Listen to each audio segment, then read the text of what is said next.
श्री शिवगीता छत्रपती शिवाजी महाराजांचा भगवद्गीतेतून घेतलेला शोध. लेखक सुयोग छत्री.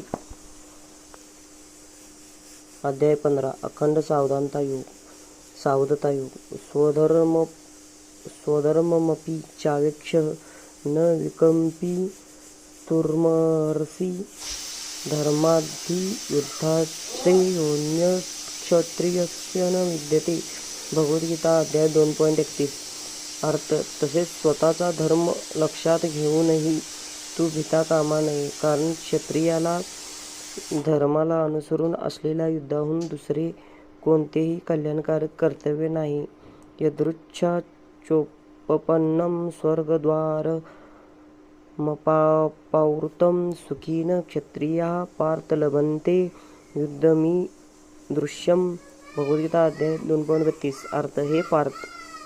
हे पार्था, अर्थात पृथ्वीपुत्र अर्जुन, आपोआप समोर आलेले उघडलेले स्वर्गाचे द्वार असे हे युद्ध भाग्यवान क्षत्रियांना लाभते.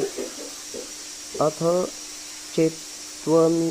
चेत्त्वमिमं धर्म्यं संग्राम न करिष्यासि ततः स्वधर्म कीर्ति च हित्वा पापमवाप्स्यसि. भगवद्गीता अध्याय 2.33.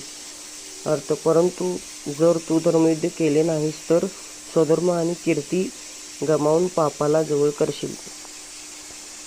गीतेच्या गाभाऱ्यात कृष्ण अर्जुनाला क्षत्रिय धर्म समजावून सांगत आहे. क्षत्रियाचे कर्तव्य म्हणजे गीतेच्या गाभाऱ्यात कृष्ण अर्जुनाला क्षत्रिय धर्म समजावून सांगत आहे. क्षत्रियाचे कर्तव्य म्हणजे युद्ध होय.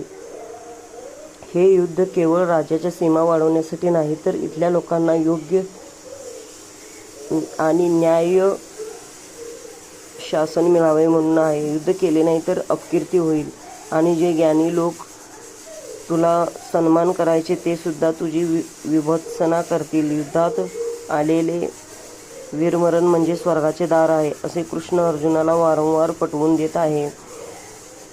कृष्णाचा उपदेश जसजसा पुढे जातो तसतसा अर्जुनाला प्रत्येक गोष्टीचे ज्ञान देत आहे. प्रेमाने समजावून सांगत आहे. गीतेच्या गाभाऱ्यात डोकावून पाहता एक साम्य प्रत्येक ठिकाणी दिसेल. तू हे केले नाहीस तर हे होईल, तू हे केलेस तर हे होईल, असे जेव्हा श्रीकृष्ण सांगत आहे तेव्हा तो अर्जुनाला एका अर्थाने सावध व्हायलाच सांगत आहे. एक योगी हा नेहमी सावध असतो.